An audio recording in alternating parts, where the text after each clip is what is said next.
Hi hello viewers, welcome back to our channels. நம்ம பார்க்க போகிறது பிக் பாஸ் சீசன் 9 யாரெல்லாம் கண்டஸ்ட் இருப்பாங்கன்ற லிஸ்ட் வந்து பார்த்திங்கன்னா இப்போ அனௌன்ஸ்மெண்ட் இருக்குது. அதில் ஃபர்ஸ்ட் ஆள் வந்து பார்த்திங்கன்னா நம்ம குரேஷ் தாங்க வந்திருக்காரு. அதாவது இவர் வந்து பார்த்திங்கன்னா கலக்கு போது யார் சீசன் 5 கலந்துட்டார். இவரோட பர்ஃபார்மன்ஸ் ரொம்ப சூப்பராகவே இருந்தது. ஸோ பல கட்டப்பெலாம் போட்டு பயங்கரமாக மெய்கெல்லாம் பண்ணி ஓரளவுக்கு மக்கள் மத்தியில் இடம் பிடிச்சிருக்காருன்னு தான் சொல்லிக்கணும் இவர். ஸோ அதில் ஓரளவுக்கு மக்கள் மத்தியில் பிடிச்சதுக்கப்புறம் இப்போ குக்கு வித் கோமாளிலையும் பயங்கரமாக மக்கள் மத்தியில் பயங்கரமாக பட்டையை கிளப்பிட்டுருக்காரு. ஸோ இவரும் சொல்லிட்டு ஏகப்பட்ட ஃபேன்ஸுகளும் அதிகமாக இருக்கும். சோஷியல் மீடியாவில் ரொம்ப ஆக்டிவாக இருக்கக்கூடிய ஒரு பர்சன் தான் இவர் குரேஷி. ஸோ அது மட்டும் இல்லாமல் வந்து பார்த்திங்கன்னா சினிமா ப்ராஜெக்ட்லேயும் ஒரு சில சைடு ரோல் காமெண்ட் ரோல்லாம் பண்ணிட்டு தான் வந்திருக்காரு.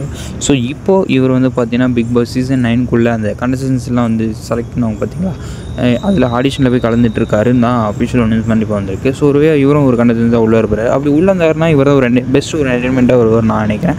ஸோ நீங்கள் என்ன நினைக்கிறீங்க? குரேஷி உள்ளே வந்தால் நல்லா இருக்குமா இருக்காதான்றதை கமெண்ட் செக்ஷனில் சொல்லுங்கள் மக்களே.